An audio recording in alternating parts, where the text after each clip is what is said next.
नमस्कार, इस खास बुलेटिन में आपका स्वागत है और मैं हूं आपके साथ करिश्मा भारद्वाज और आप देख रहे हैं एएनबी न्यूज। सीधा बड़ी खबर की तरफ रुख कर लेते हैं। जम्मू कश्मीर से बड़ी खबर है आपके टीवी स्क्रीन पर। आपको बता दें, अवंतीपोरा से बड़ी खबर आपके टीवी स्क्रीन पर। सुरक्षा बलों और आतंकियों के बीच मुठभेड़ लगातार जारी है। अवंतीपोरा से है बड़ी खबर। त्राल इलाके में 2 आतंकी ढेर हो चुके हैं। सुरक्षा बलों के हाथ बड़ी कामयाबी हाथ लगी है। सुरक्षा बलों ने अब तक 5 आतंकियों को मार गिराया है। शोपिया में 3 आतंकी ढेर हो चुके हैं और 2 आतंकी मस्जिद में छिपे होने की अभी ये सूचना मिल रही है। और आपको बता दें, लगातार सुरक्षा बलों की तरफ से सर्च ऑपरेशन वो भी लगातार जारी है। जो जम्मू कश्मीर के अवंतीपोरा से बड़ी खबर आपके टीवी स्क्रीन पर, जहां सुरक्षा बलों और आतंकियों के बीच लगातार मुठभेड़ जारी है।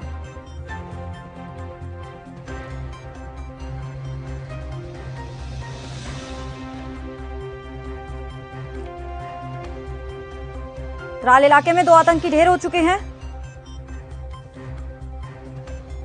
तो इस खबर पर तमाम जानकारी देने के लिए हमारे साथ संवाददाता जम्मू कश्मीर से रविंद्र जुड़ गए हैं। रविंद्र, बड़ी खबर है जहां सुरक्षा बलों और आतंकियों के बीच में लगातार मुठभेड़ जारी है और फिलहाल सूचना ये मिल रही है कि सुरक्षा बलों ने 2 आतंकी 3 आतंकियों को ढेर कर दिया है।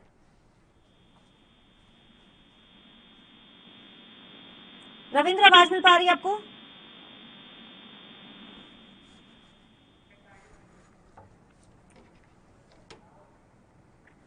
रुक कर लेते अगली खबर का। मुख्यमंत्रियों के साथ बैठक में पीएम मोदी बोले, मनाए टीका उत्सव। संपूर्ण लॉकडाउन को लेकर कहीं ये बात, देश में कोरोना के नए मामलों में लगातार बढ़ोतरी हो रही है। और इस बीच प्रधानमंत्री नरेंद्र मोदी ने वीरवार को राज्य के मुख्यमंत्रियों के साथ बैठक की है। इसी दौरान पीएम मोदी ने कहा कि संपूर्ण लॉकडाउन की अभी जरूरत नहीं है, फिलहाल नाइट कर्फ्यू हुई काफी है। उन्होंने साथ ये भी कहा कि हमें नाइट कर्फ्यू की जगह कुछ जाएगा। और पीएम मोदी ने मुख्यमंत्रियों के साथ बैठक में टीका उत्सव मनाने की अपील की है। उन्होंने साथ कहा कि 11 अप्रैल को ज्योतिबा फुले जी की जन्म जयंती है और 14 अप्रैल को बाबा साहेब की जन्म जयंती है। उस बीच हम सभी टीका उत्सव मनाएं। और वहीं मीटिंग के दौरान गृह मंत्री अमित शाह ने कहा कि कोरोना के मामले दोबारा बढ़ने शुरू हो चुके हैं और ऐसे में तत्काल उपाय आवश्यक हो गया है। उन्होंने ये भी कहा कि देश में 9 करोड़ से अधिक का टीकाकरण हो चुका है और 45 साल से अधिक आयु के व्यक्तियों का टीकाकरण जल्द पूर्ण किया जाए। पीएम ने कहा कि देश फर्स्ट वेव की पीक को क्रॉस कर चुका है और इस बार का संक्रमण पहले से अधिक है। पीएम ने कहा कि हम सब के लिए यह चिंता का विषय है और इस बार लोग पहले की अपेक्षा बहुत ज्यादा कैजुअल हो गए हैं। बात अगर दिल्ली की करें तो आपको बता दें कि दिल्ली के सर गंगा राम अस्पताल में के 37 डॉक्टर कोरोना संक्रमित पाए गए हैं और इन सभी डॉक्टरों को टीका भी लग चुका था। और जानकारी के मुताबिक 32 डॉक्टर होम क्वारंटाइन में हैं, जबकि 5 को अस्पताल में भर्ती कराया गया है। और आपको ये भी बता दें कि कोरोना ने पिछले सारे रिकॉर्ड तोड़ते हुए पूरे देश में तबाही मचा रखी है। वीरवार को 1,26,000 से ज्यादा नए मामले सामने आए हैं और पिछले 24 घंटे में 685 मौतें दर्ज की गई है। इसी के चलते देश के कुछ शहरों में टोटल लॉकडाउन तो ज्यादातर जगह नाइट कर्फ्यू लगाया जा चुका है।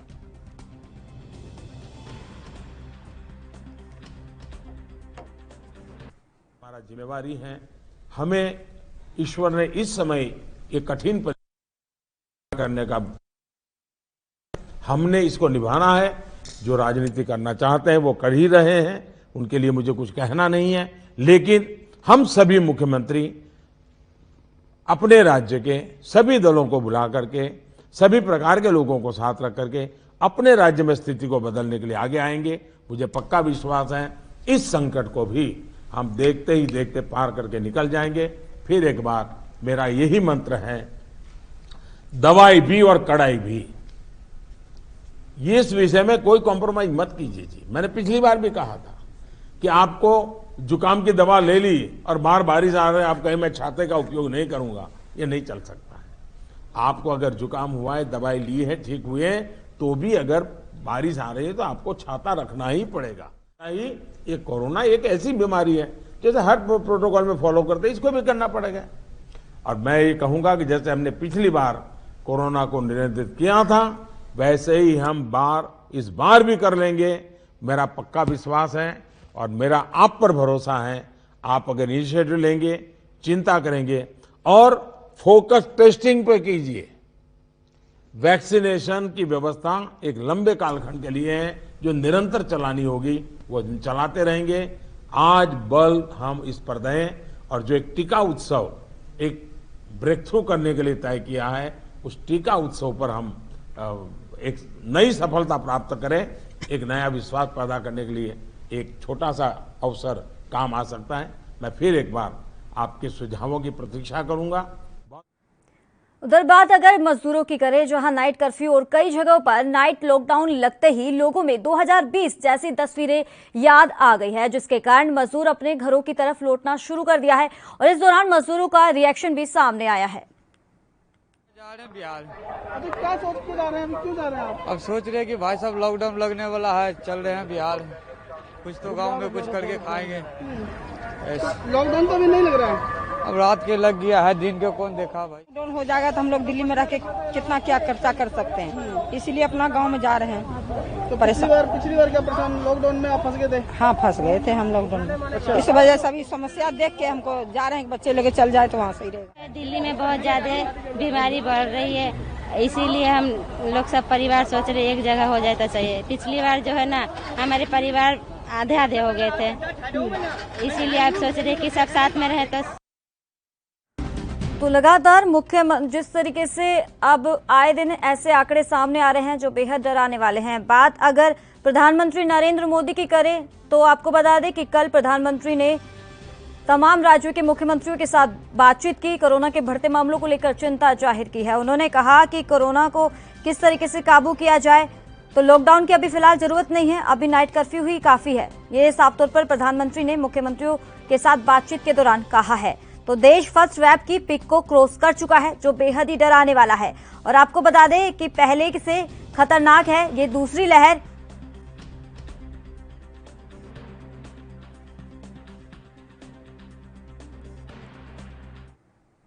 तो इसी मुद्दे पे हमारे दो खास मेहमान जुड़ गए हैं, डॉक्टर अनूप कुमार।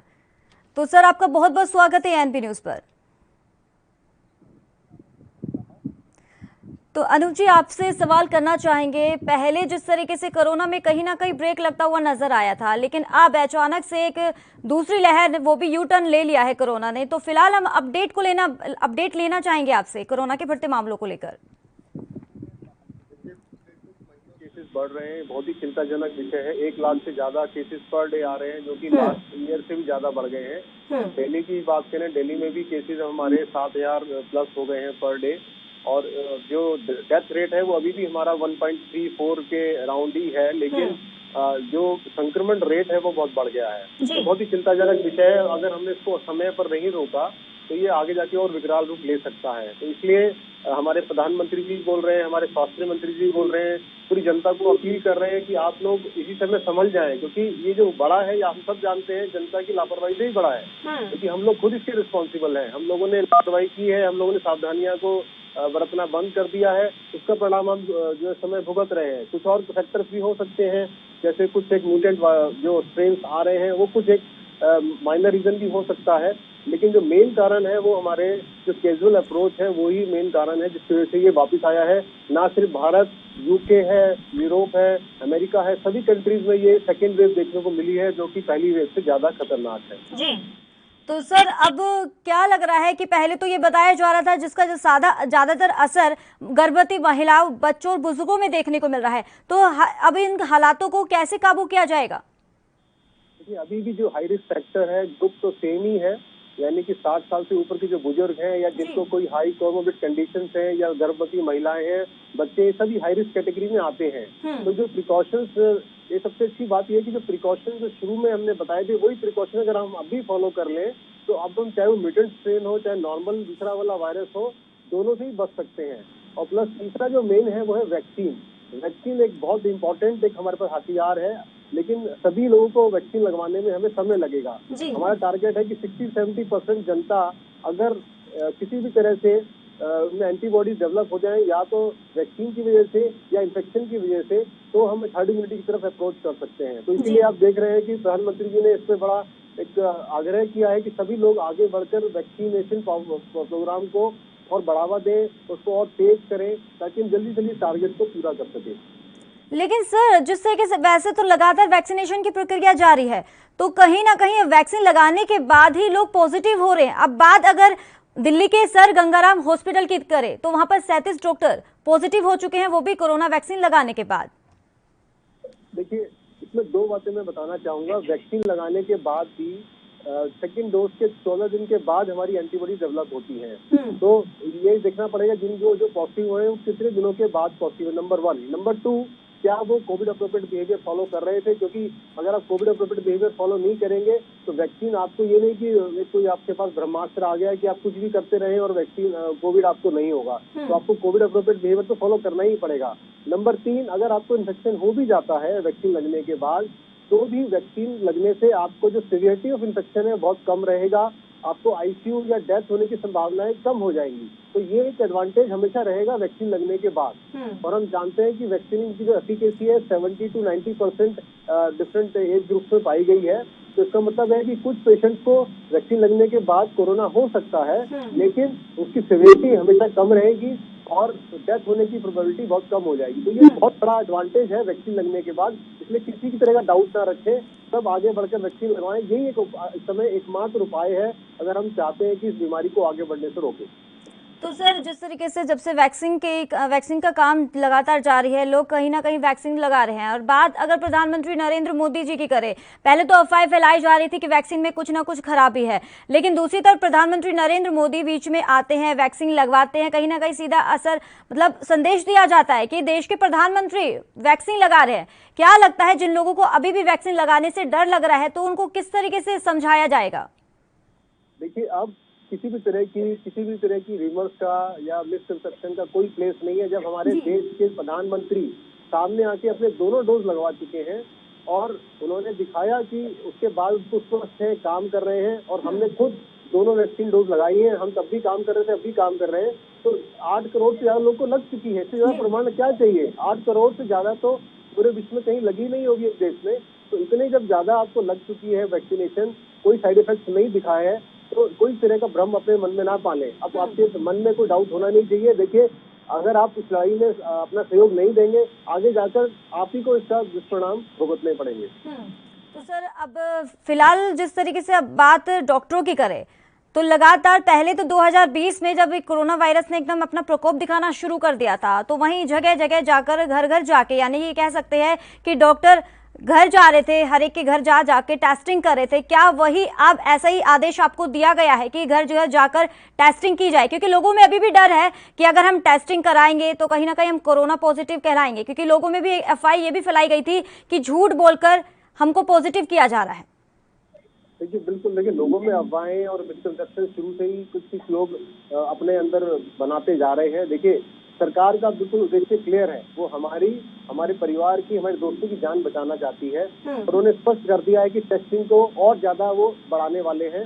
इस समय की टेस्टिंग बहुत स्पीड से चल रही है, लेकिन जैसे आप जानते हैं कि हेल्थ ये स्टेट सब्जेक्ट, तो स्टेट्स को भी सेंटर के साथ कोऑर्डिनेट करके इस प्रक्रिया को आगे बढ़ाना पड़ेगा। हमें टेस्टिंग स्पीड से बढ़ानी पड़ेगी, ट्रैकिंग अच्छा करना पड़ेगा, ट्रीटमेंट फैसिलिटीज हमें फिर से बढ़ानी पड़ेंगी, वैक्सीनेशन ड्राइव हमें और तेज करना पड़ेगा। ये चारों चीजें करने के साथ साथ लोगों में जागरूकता फिर लानी पड़ेगी।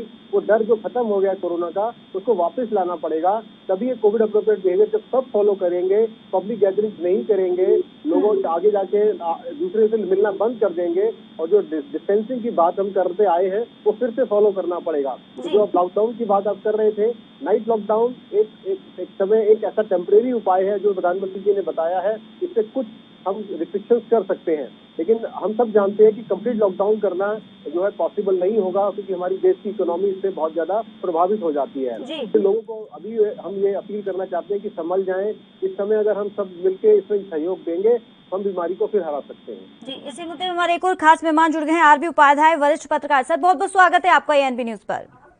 धन्यवाद।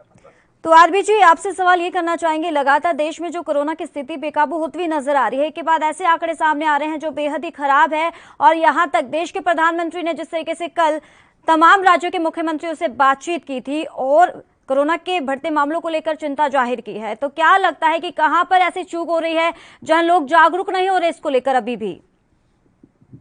देखिए करिश्मा, हर जगह चूक हो रही है, कहाँ चूक नहीं हो रही। एक तरफ माननीय प्रधानमंत्री जी मीटिंग ले रहे हैं, चिंता जाहिर कर रहे हैं। और दूसरी तरफ इसी देश में बंगाल में इलेक्शन हो रहा है, आसाम में इलेक्शन, या जो इलेक्शन हुए केरल में, वहां सभाएं हो रही हैं, कोई सोशल डिस्टेंसिंग नहीं है।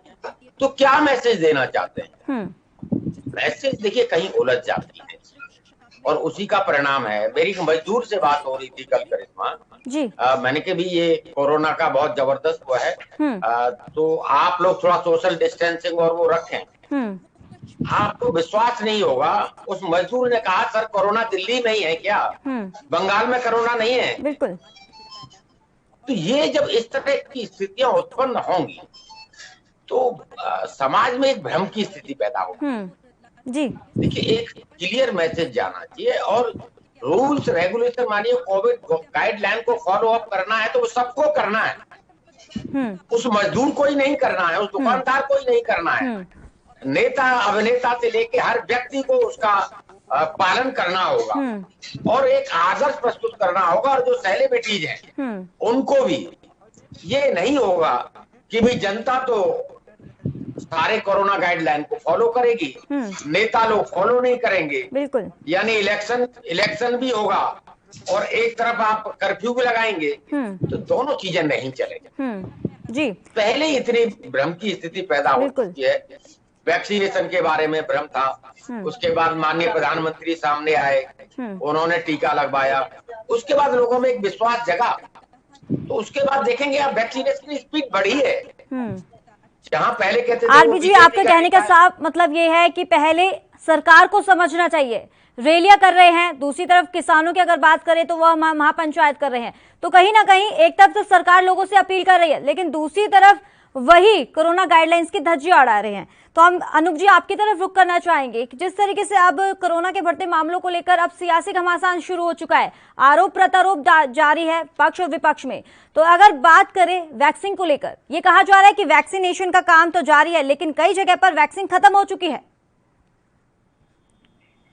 देखिए हमारे स्वास्थ्य मंत्री डॉक्टर हर्षवर्धन जी ने बिल्कुल क्लियरली बताया है कि वैक्सीन की कोई शॉर्टेज नहीं है, क्योंकि सरकार निरंतर जो है जो प्रोडक्शन से कर रहे हैं, सीरम इंस्टीट्यूट ऑफ इंडिया और जो भारत बायोटेक उसके कॉन्टेक्ट में है और वैक्सीन का पूरा पर्याप्त स्टॉक भारत में अवेलेबल है। और ये वो उन्होंने बताया कि जहां जहां जिस तरह का डिमांड आता है उस तरह से वो उसको सप्लाई करते हैं। तो हमारे पहली बात तो ये डाउट खत्म हो जाना चाहिए कि हमारे देश में वैक्सीन की कमी है। वैक्सीन की प्रोडक्शन को और आगे बढ़ाया जा रहा है और खुद कल स्वास्थ्य मंत्री जी ने बताया कि हम और इसको आगे बढ़ाने के लिए पूरे प्रयास कर रहे हैं। तो अभी सवाल सिर्फ ये है कि वैक्सीन को वेस्ट ना किया जाए। उन्होंने ये अपील किया कि जहां पर जिसका नंबर आता है वैक्सीन लगवाने का वो आगे जाके वैक्सीन लगवाए। हो क्या रहा है, लोग आगे जाके वैक्सीन नहीं लगवा रहे हैं और 2 दिन वहाँ पर वेस्ट हो जाती है। तो वो वेस्टेज अगर हम रोक लें और उस वैक्सीन की जिसको जरूरत है उसको लग जाए तो आप सोच सकते हैं कि कितना बड़ा हम एक अचीवमेंट हो सकता है। इसलिए इस समय देश में वैक्सीन की कोई कमी नहीं है, सिर्फ हमें जरूरत है जागरूकता बढ़ाने की, वैक्सीन को वेस्टेज रोकने की हमारे को जरूरत है। तो आरबी जी आपकी तरफ रुख करना चाहेंगे, क्या लगता है अगर बात जिस तरीके से पहले तो नाइट कर्फ्यू का ऐलान कर दिया गया है और कई जगह पर अब नाइट लॉकडाउन का भी ऐलान कर दिया है, लोगों में कहीं ना कहीं अब इस चीज को लेकर डर है कि जो 2020 में जो तस्वीरें देखने को मिली थी, लोगों की रोजी रोटी छिन गई थी, पलायन शुरू हो गया था, और वही अब तस्वीर दिल्ली में भी देखने को मिल रही है। देखिए करिश्मा जी, डर इस बात का है जो आम व्यक्ति है, जो मजदूर है, वो ये सोच रहा है एक तरफ कोरोना से मरना है, दूसरी तरफ भूख से मरना है जी। अब उसे ये तय करना है कि वो कोरोना से मरना अच्छा समझता है या भूख से मरना अच्छा समझता है। आम आदमी इतना परेशान है, पहले ही उसका जो घर का खर्चा है, हमारी होटल इंडस्ट्री की बात करूं तो वहाँ उसको 50,000 1 लाख रुपए सैलरी मिलती थी, आज उसे 10,000 रुपए दे रहे हैं। तो होटल इंडस्ट्री डूब चुकी है। इस तरह के बहुत सारे उद्योग हैं। स्कूल आप बंद कर रहे हैं, बच्चे पढ़ने नहीं आएंगे, पेरेंट्स फीस नहीं देंगे, और फीस कहाँ से देगा जब उसके पास रोजगार ही नहीं। तो देखिए लॉकडाउन के बाद पहले जीएसटी, नोटबंदी, फिर उसके बाद लॉकडाउन, अर्थव्यवस्था चौपट हो चुकी है, काम धंधे चौपट हो चुके हैं, व्यापार चौपट हो चुका है। तो कहीं जो रोजगार थे उन पर बहुत बड़ा असर आया।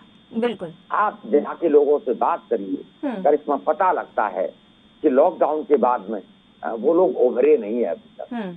और उस पर अगर दूसरा लॉकडाउन हो जाता है, जैसे कि अभी नाइट कर्फ्यू हो गया, तो मान लीजिए बारात घर थे, जो होटल इंडस्ट्री थी वो फिर डूब गई है। और उससे बहुत सारे लोग जुड़े होते हैं। वो एक पूरी चेन होती है।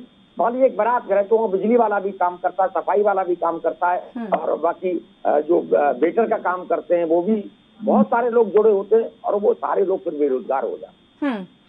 अनुज जी, क्या लगता है जिस तरीके से पहले जो 2020 में कोरोना ने अपना प्रकोप रूप दिखाना शुरू कर दिया था, तो वहीं कहीं ना कहीं एक दर्जा भगवान का आपको भी दिया जा रहा था, हालांकि भगवान का रूप माना जाता है डॉक्टर, तो वही एएनबी न्यूज भी आपको सल्यूट करता है पूरे ऐसे भगवान के रूप को, जहां इतनी कड़ी मशक्कत से आपने लोगों को बचाया था और ऐसी कड़ी चुनौती में आप खड़े हुए थे लोगों के बीच में।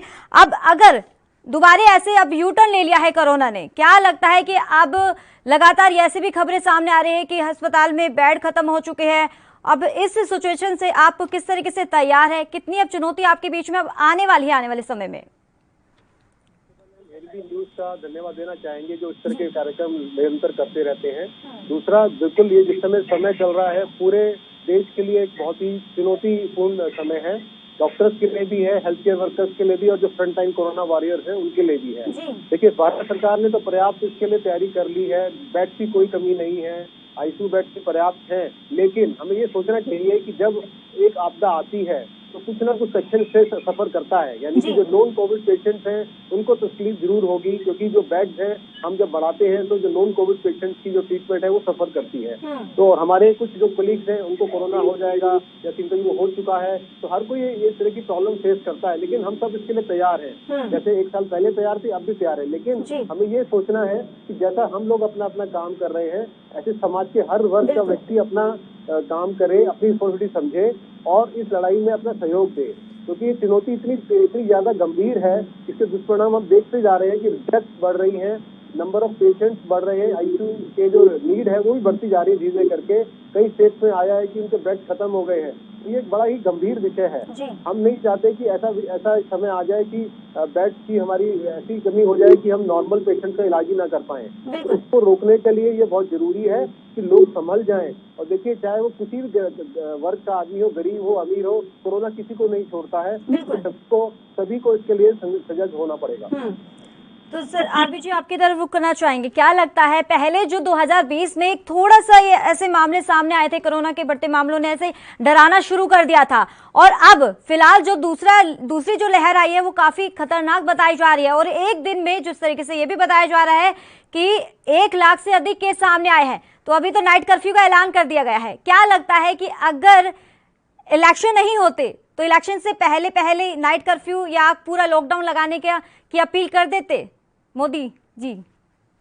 देखिए, ऐसा लगता है कि सरकार की प्राथमिकता क्या है। मान लीजिए एक तरफ महामारी फैली है, देश का आवाम है वो खतरे में है और महामारी विकराल रूप धारण कर रही है, वहीं इलेक्शन मैंडेटरी है, जरूरी है, या जो वोटर है वो जरूरी है? किसके लिए इलेक्शन करेंगे जब लोग नहीं बचेंगे, महामारी में सफर कर जाएंगे?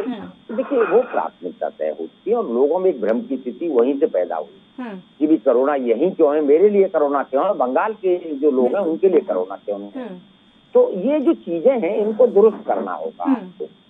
एक तरफ आप लॉकडाउन करने की उसमें है, दूसरी तरफ आप कर्फ्यू लगा रहे हैं, तो ये जो भ्रम है इसको खत्म करना पड़ेगा और जनता को भी जागरूक होना पड़ेगा। आरबी जी, क्या लगता है कि 2 मई के या 3 मई के बाद कुछ ऐसा असर देखने को मिल सकता है कि प्रधानमंत्री नरेंद्र मोदी जी अचानक से आते हैं और कह देते हैं कि लॉकडाउन है?